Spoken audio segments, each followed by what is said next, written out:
Welcome to the Standing Up to POTS podcast, otherwise known as the POTScast. This podcast is dedicated to educating and empowering the community about postural orthostatic tachycardia syndrome, commonly referred to as POTS. This invisible illness impacts millions, and we are committed to explaining the basics, raising awareness, exploring the research, and empowering patients to not only survive but thrive. This is the Standing Up to POTS podcast. Hello, fellow POTS patients and nice people who care about POTS patients. I'm Jill Brooke, and today we have an episode of the POTS Diaries, where we get to know someone affected by POTS. Today we are speaking with Lindsay J., a POTS patient in San Diego, California, who is a business and intellectual property attorney and is also on the board of Standing Up to POTS. We've learned that there's a surprising amount of complex legal stuff that comes up when you're just trying to run a nonprofit, and she's the one who understands it all, takes care of it, makes sense of it, and keeps us from losing our minds with frustration. We value her very much. Lindsay, thank you so much for joining us today. Thanks so much for having me, Jill. So we're excited to hear your story. Maybe we can start with some basics about you. Just what is your age and where did you grow up? I'm 41 years old, and I grew up in Phoenix, Arizona. And how would your friends or family describe your personality? That's a good question. I think my friends would describe me as being pretty laid back. I think my family would probably say that I'm ambitious, but also pretty laid back, that I get along with most people. I have a lot of interests, and I think pretty much everybody who knows me would probably describe me as being very curious. So did you have any, premonitions of POTS as a child growing up, or what was your childhood like? I didn't. I actually had a really healthy childhood.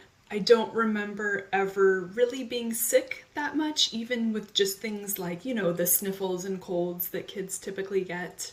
The only bones I've ever broken are toes and fingers.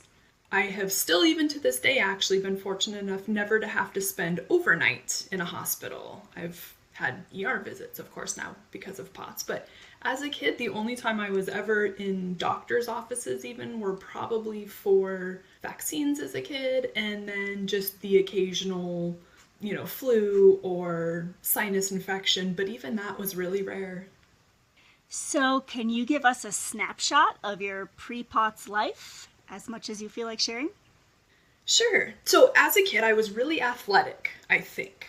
I'm one of those people who's not great at any single sport, but maybe mediocre at a lot of sports. And so I played on the basketball team, and I played soccer, I played softball, so I was pretty active. And then throughout college was mostly healthy and maybe a little bit less active. I didn't play any college sports, but still would go for runs sometimes or to the gym to work out pretty regularly. And I maybe had started to feel what I would describe as a few POTS symptoms in college now looking back. At the time I didn't know, and at the time I didn't even necessarily know that it was anything that unusual. I just remember mostly in college that there were times where, for example, standing in line at a grocery store I would start to feel a little bit sick. And I wasn't sure why, and I didn't know what that was about, but it was kind of isolated. It wasn't necessarily every single time. And so I kind of ignored it for a while. And then at some point, just at a routine doctor's appointment while I was in college, I ended up with very high blood pressure, which now looking back, I think maybe was signs of hyperadrenergic POTS, which I do have. But at the time, the doctor didn't know what was going on or what was causing the high blood pressure or anything like that. And we never really ended up doing anything. I mean, they just told me to make, some lifestyle changes and to exercise more, even though I was already exercising. But that was kind of all that ended up happening with that. A few years later, I went off to graduate school, to law school. And after my first year of law school, during the summer, I started having a lot of nausea and some vomiting. And ended up going to the Mayo Clinic in Scottsdale and was diagnosed with, fortunately, a mild case of gastroparesis. and was able eventually to go back to law school, although I did have to take a year off and kind of go to those doctor's visits and get diagnosed because it was unfortunately a long process. It took many months to get that diagnosis. And then was able to finish law school and take the bar exam. And then there was a day about a year after I had finished law school where I was with some friends at an outdoor festival, the kind of place where there's music and food and drinks and stuff like that, and we were hanging out, and suddenly I felt really sick to my stomach, and so I went to go wait in line for the bathroom because I thought maybe I needed to throw up. Oh no, so you waited in line. Yeah, and ended up fainting, and that was the very first time I ever fainted, and at that point, while I was waiting in line, I didn't necessarily feel anything other than like a really strong nausea feeling, but I don't remember blacking out. I don't remember anything other than some period of time later, I don't even know how long, people were waking me up because I was lying on the street. And so they called an ambulance and I was taken to the ER, and that's how eventually it led to my POTS diagnosis. It was still, unfortunately, a couple years after that ambulance trip that I was officially diagnosed, but that was kind of the beginning of the end of getting diagnosed. So I was going to say, so you even had a really clear faint, but you're saying it still took a couple years. What was that like, getting diagnosed? That was very frustrating. It was a long process. So it was about 2 years after, maybe a year and a half after that ambulance ride before I was finally diagnosed. In the beginning, they ran a bunch of blood tests and did some scans, and I came back being very low in ferritin. My ferritin was a 3, and they wanted it, much higher than that. And so in the beginning, they thought maybe it was just really low iron. My hemoglobin was low also, and I had some other signs of being iron deficient anemia. And so for a long time, I was just told to take iron, and that wasn't really helping even after months and getting my iron levels or my ferritin levels at least within the range. Still very low, but at least within the range. I still wasn't feeling any better. And so I was referred to neurologists and cardiologists and ear, nose, throat doctors and kind of all these different specialists. And it took finally seeing a doctor who at least knew what POTS was. I had never heard of it at that point. I didn't know anything about it. That was the first time I had ever heard it mentioned. Even within that year and a half of seeing other doctors, no one ever suggested that that could have even been a possibility. And so I finally met this doctor, and he said, he thought it could be this thing called POTS, and he told me a little bit about it. And it's kind of funny because in the beginning, I was sure I did not have POTS. I thought there was no way that was it, because at that point, and this was over 10 years ago, everything I had heard about POTS was about fainting. And I faint occasionally, but it's not a regular occurrence for me at all. I mean, I think in the 10 years that I've had this, I can still count on 2 hands how many times I've actually fainted to the point of losing consciousness and, not knowing what happened when I wake up and I'm lying on the ground.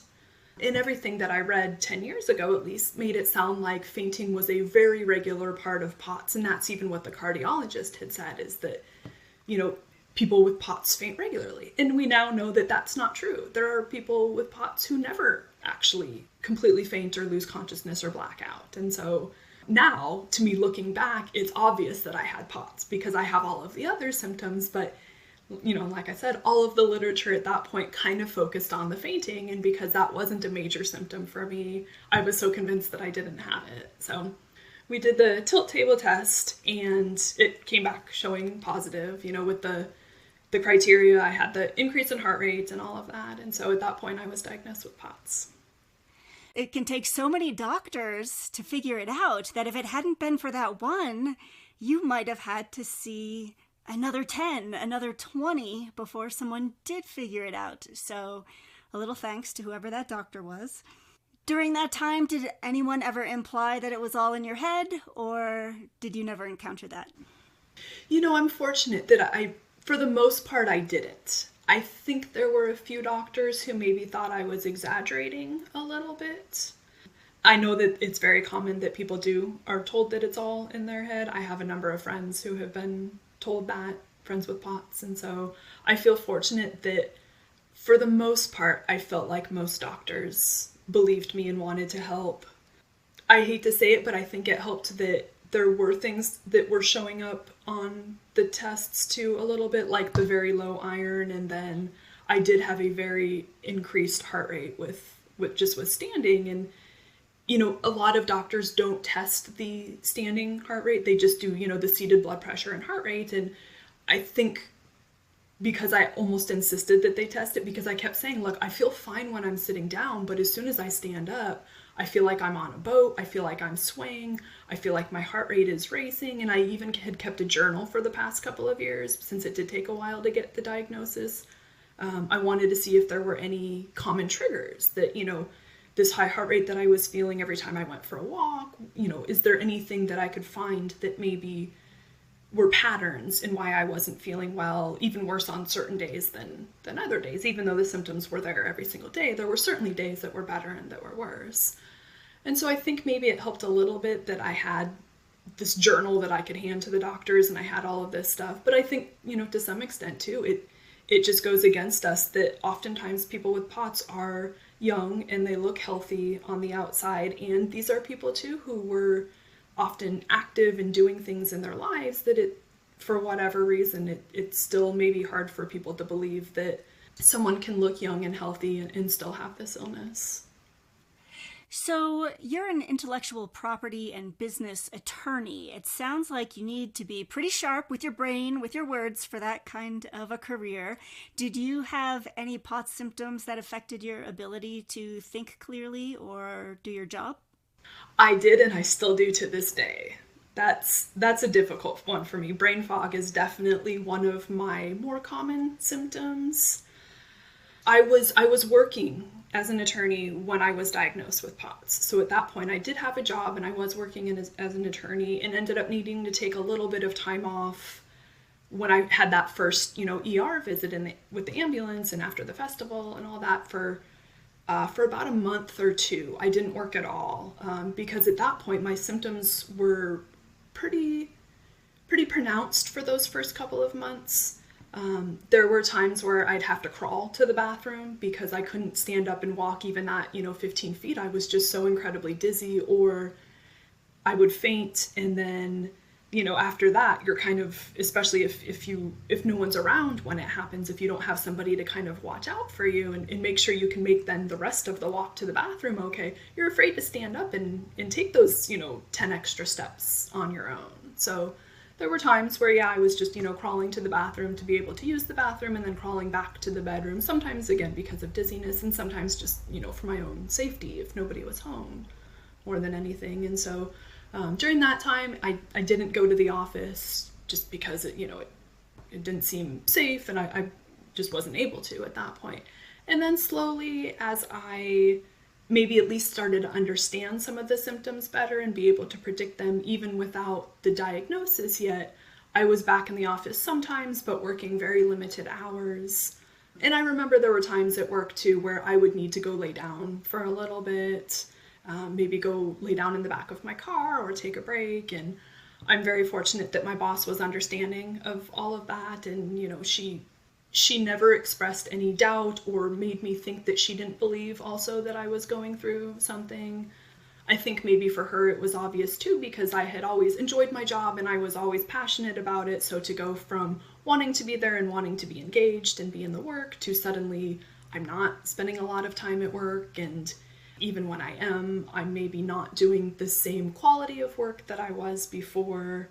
I think all of that kind of helped her understand what was going on. So there were definitely times where in the beginning, when I felt like my symptoms were pretty pronounced and I was having difficulty controlling them, that I would want people to review my work, even if that wasn't necessary in the past, because I wasn't sure that with the brain fog, I wasn't, not writing unclearly, or that I wasn't having difficulty expressing my thoughts. And when we're providing work to the client, of course, it's very important that it be clear to the client and that we say things that are true legally and factually. And so I definitely felt like, especially in the beginning, where it was difficult to try and put thoughts together and express myself clearly. And I didn't always do a great job of that, unfortunately.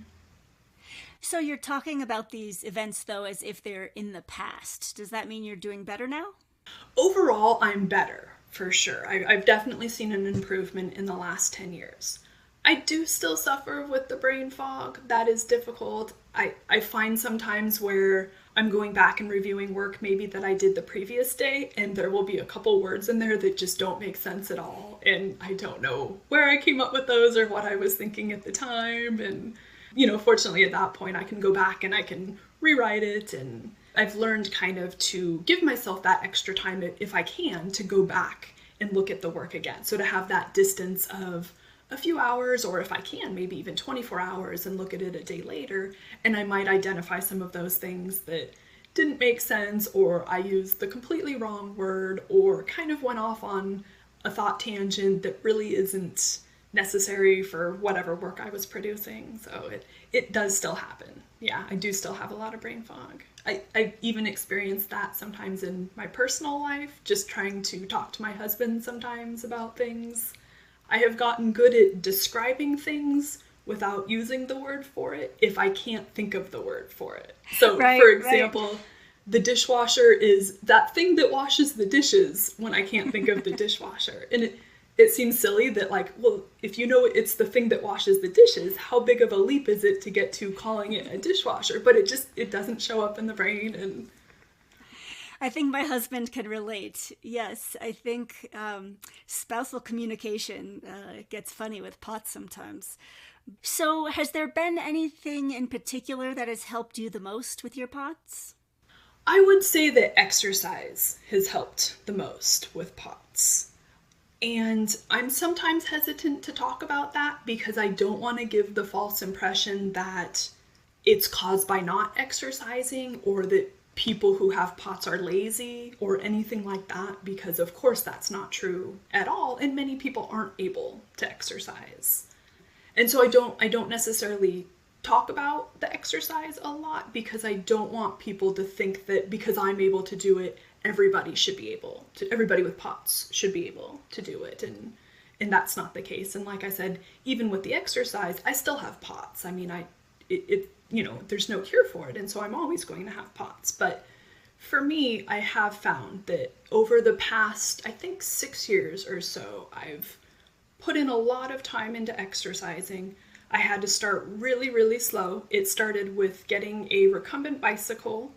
I would exercise for 5 minutes at a time. I would even set a timer, and after 5 minutes, that was it. I was done, even if I felt like I could go more, because I learned early on that I might pay for that the next day. Even if today I feel like, I can do a lot more, I'm feeling good, I could do an extra 10 or 20 minutes. The next day I might be stuck in bed, or the next few days I might be stuck in bed. So yeah, it was a really slow process with just setting timers and learning not to jump forward too much. I remember one day in particular, I had been riding the recumbent bike for maybe about a year at that point, and I thought, I bet I could do like a 10-minute walk. I bet I could go walk outside for 10 minutes now that I've been doing the recumbent bike. So I went for a 10-minute walk, and I came home and I slept for the next 7 hours straight after that because I was not ready for a 10-minute walk. And you wouldn't think that that's that big of a leap going from, at that point, I think I was at 10 or 15 minutes on the recumbent bike.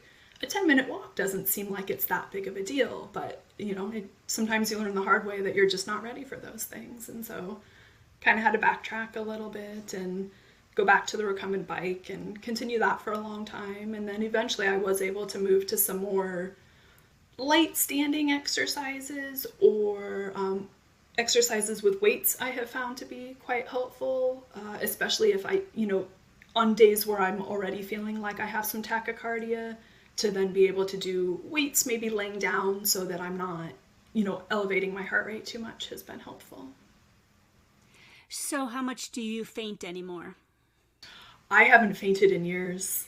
Yeah, I feel great about that because, there's my heart goes out to everybody who has POTS at all, of course, and who blacks out or faints or gets dizzy or lightheaded or any of those kind of things. I mean, anything when you have to be out in public for a period of time and you start to feel unwell, it can be scary if you're out in public and you don't know what to expect, and you have to hope that if there's some kind of event that the people around you are going to help and maybe take care of you. But, for for everybody, I think it can be scary, and not knowing, what's going to happen or how you're going to deal with it and all of that. And so I really like that I don't have that symptom currently. I have to be careful. I have to watch how much time I'm spending standing. And so things like standing in lines for long periods of time still don't work. But I think I've been able now, after all this time, to identify when I'm starting to get a little bit dizzy or lightheaded. And then, if necessary, I'll sit on the floor of the grocery store or sit in line at the big box store, the DMV, or wherever it might be. But, whatever I can do to help myself not faint, I've learned to do. Right. Well, I was wondering how San Diego is for that. And that's because San Francisco, I consider to be the worst place, except for New York City, if you have POTS, because there's nowhere to sit down or lay down. There's no grass on the lawns, there's no friendly benches, and I have come to learn that I'm a city girl now, I'm a country girl now, because in the country, there's always a place to sit down or lie down, but in cities, it can be so tough. So how is San Diego? Have you just gotten accustomed to the floors of San Diego? That's funny. You don't really think about ideal places to live for POTS patients, but that's actually a really good point, that there are some places that are better than others. San Diego is great in terms of weather. I will definitely say that. Having grown up in Phoenix, where it gets very hot during the summer, my POTS does not like the heat. And so I do like that we don't have those extreme summers here. That definitely helps my POTS. And we don't have extreme winters either. We're kind of got beautiful weather year round. So that part is great. There are some benches. There's a lot of grassy areas in my neighborhood, but if you were more in the urban areas of the city, it would be less likely. Although there are some benches and places to sit, especially maybe if you're in the high touristy areas where they want to encourage people to, sit and stare at the ocean or watch the sunset and all of that.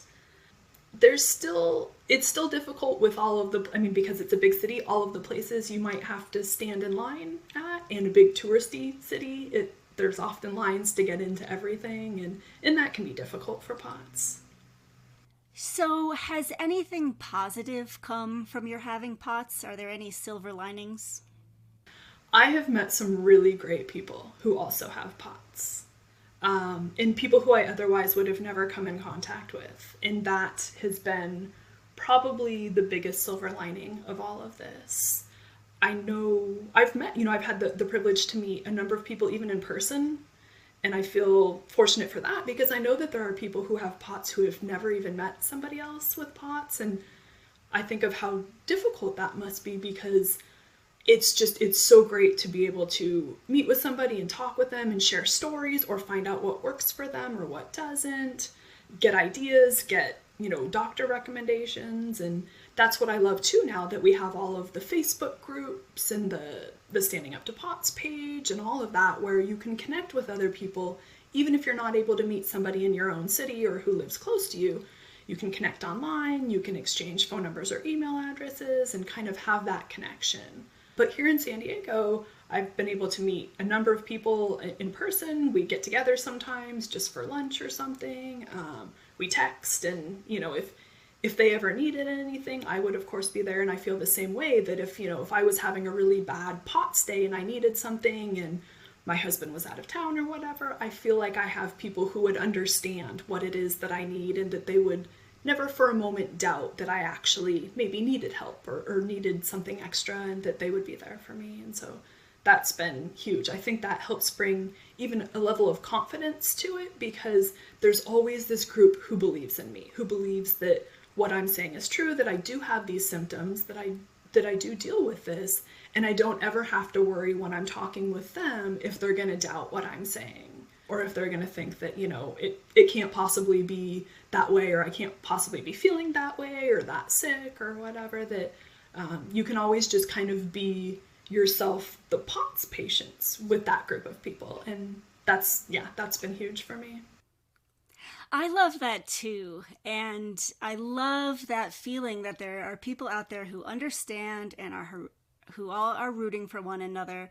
And before I had POTS, I also lived in Southern California. And I don't want to stereotype. I don't know if it was a Southern California thing or not, but it took a lot longer to get to know people and to trust people and to make a bond with people. And sometimes I'd even feel like there was that little bit of competition. But in the POTS community, I never feel that. I always feel this warmth very quickly, like the barriers are kind of down, and I really cherish that as well. So now we have something that we call the speed round, which we realize is a little diabolical for oxygen-starved brains, but that's kind of the fun of it. Can we ask you a few questions and you just say the first answer that comes to your mind? Absolutely. Okay, what is your favorite way to get salt? Sunflower seeds.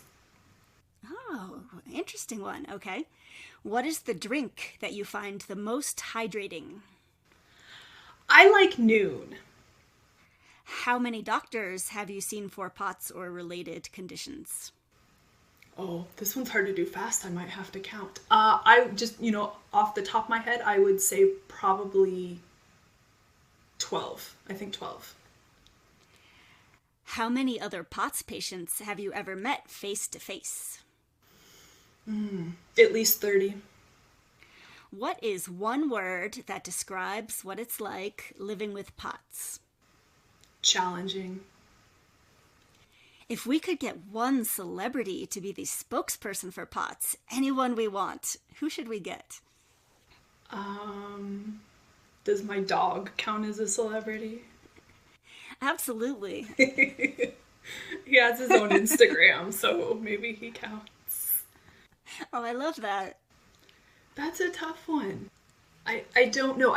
It would need to be somebody, I think, who has that recognition but is understanding, I think. I mean, I've heard of a couple celebrities that have conditions that, try and promote those. Like, I know Selma Blair has MS, and I think she's done an amazing job of kind of talking about it. And I know there's a couple people out there with EDS that thank goodness that they are willing to talk about that, because I know as a celebrity, like, that has to be difficult. So I think the best person to talk about it would be somebody who has some kind of chronic illness. Maybe not POTS, because I'm not aware currently of any celebrities with POTS, but I think they can help legitimize it if they have some kind of chronic illness, and we can see, that they bring that awareness, but they are still trying to live their life and do what they can. Excellent. What is something small that brings you comfort or joy? My dog. What is something that you're proud of? I think I'm proud of living with the illness, but still being able to do some things that I want to do or things that are important to me. For example, a couple of years ago, my mom was dying, and I was able to still be there for her and be a caregiver and take care of her. And that's something I worried, honestly, that maybe I wouldn't be able to with POTS, that would be difficult, that there were times where she wasn't able to walk, and so she needed help being, moved from her wheelchair to a chair and things like that, that I always worried that I wouldn't be able to be there for her. And I think I'm proud that, there were times where it was really difficult and I wasn't feeling well and I was sick and all of that, but that, there are still things that I think that I wanted to do and that I was able to do those for her. And I'm still actually really proud too that I was able to finish law school, because I did have that year off that I had to take the break. It was really difficult to go back after a year, because of course all of my friends that I met during first year of law school had continued on, and they're now about to graduate, and I'm in classes again with people I don't know. So I had to make, friends that first year of law school, and then make a whole new set of friends that second year of law school, because I'm now a year behind. And that was difficult. I mean, by the time I graduated, all of my other friends had graduated, so I didn't really know anybody in my graduating class, and it wasn't maybe the law school experience that I had expected, or maybe even that I wanted, but in the end, I finished, and that's probably what matters most, is I have the degree and was able to then go on and take the bar exam. And I'm proud that I went back, because it was difficult. I was very intimidated going back. If you could choose to have one superpower, what would it be? I'd like to be invisible. What is something that you would give to every POTS patient if you had infinite funds? Oh, fun. So like something actual tangible? Like if you were Oprah, and it was like something for you and something for you, something for everybody. I know I'm not supposed to spend too much time thinking about it. Lots of salty drinks, I guess. Nice. Answer this sentence. People might suspect I'm a potsy when... I sit down in the grocery store. And the last one, something you are grateful for. I am really grateful for my friends and family. I feel fortunate that they never doubted that I was going through something. They were always really supportive. I'm also very grateful for my husband because he's had to do a lot over the last 10 years of me dealing with this, driving me to doctor's appointments, for a while being kind of the sole breadwinner while I was taking time off work, and he's had to take care of the house sometimes when I wasn't up to doing things, and I also never felt like he doubted what I was going through, and I've always felt really supported by friends and family, so that's been nice. There's just something so touching about hearing from a friend or a family member that they looked up your condition on Wikipedia last night, and even if what Wikipedia says is wrong, which, sometimes it is, sometimes some of those articles, either on Wikipedia or other sites, are still really outdated, and they're not up to date, and so they're getting maybe a little bit of incorrect information. The fact that they took some time to look it up just means so much to me, that they wanted to learn more about it, that they wanted to understand what it is I'm going through, and maybe even try and relate and then make me feel more comfortable talking to them about it. Because, I don't want all of my relationships and all of my conversations to have to surround POTS, to have to everything we talk about has to be POTS related. And so I won't bring it up oftentimes so that, that's not all we talk about. But when they mention something or they feel comfortable bringing it up, even just to ask questions about what it's like for me, just so they can get to know more about it and kind of understand, that just means so much to me. So I think you're not alone. I'm guessing that some of our audience right now is saying, yes, I love it when people Google my condition. And the reason that I think this is because in the little web cartoon that I make with my husband, the Doodle Through cartoons, the one that got the biggest response of all of them ever was the one where it's an image of Potsy having love towards a guy who is Googling her condition. And that's the one out of like 400 cartoons that people had the biggest response to. So anyway, if anyone out there is listening, Google POTS, you'll make somebody really, really happy today. I also just wanted to give a shout out to your husband. Yay for kind, supportive POTS spouses. That's so wonderful, and it makes me happy to know that you have that. Me too. I write a blog where I've just kind of shared my experiences with friends and family. And maybe 7 years ago or so, I got an email from a gentleman who had read my blog and told me that his girlfriend had POTS and that he didn't really know anything about it, and that he decided to do a search, and he came across my blog and he read some of the articles and now was just floored by everything that his girlfriend must go through. And certainly her experience would be different than mine. I mean, everybody with POTS has a different experience with it, but that he maybe now could understand better what she was going through, that it was just really difficult for him to understand how his girlfriend, who used to be really active and ambitious and participating in all the activities and helping out at home and stuff, had suddenly kind of had to pull back on that because she had started experiencing POTS symptoms. And I don't think he ever doubted her. I think he just didn't comprehend that, and he couldn't understand. Because again, for people who don't have POTS, it is hard to understand how somebody can go from being, for all those athletes out there, for example, how you can go from being an athlete to just being sick and in bed. And so he had told me in his email that he was so grateful and that he was now going to propose to his girlfriend because he just, really felt for what she was going through, and he knew that he wanted to help her out for the rest of her life, and he wanted to be there to support her. And now that he had this better understanding of POTS, he felt like he could do that, and he could commit to her for the rest of his life, that, he knew how he could be able to help her. He was at least learning how he would be able to help her in the future and what kind of support he could provide as a husband. And that was the greatest email I think I have ever received, because that he was understanding and that he wanted to learn more and that he was willing to admit that he was wrong and that he wanted to change his thoughts and his behavior and realize that she needed some extra help and that he could be the one to provide that help. It was so heartwarming.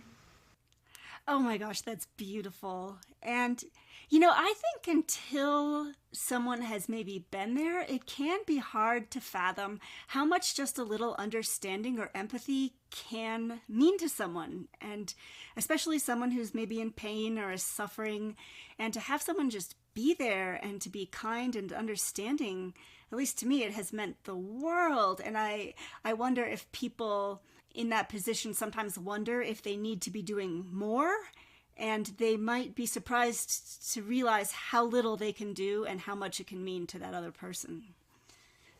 Yeah, I think that's absolutely right. I mean, I think a lot of the times, because some of us with POTS have not been believed either by doctors or family, or if you work, your coworkers or your boss, or if you're in school, your teachers or the administration. I mean, I think most people at some time have come across somebody that has not believed them. Maybe even the public. I mean, if you have to use a disability placard, or if you need to use a wheelchair or a walker or other kind of mobility aid, I know a lot of people have gotten looks or notes on their car or something where people just didn't believe that you actually needed that disability parking spot or that you needed that mobility aid.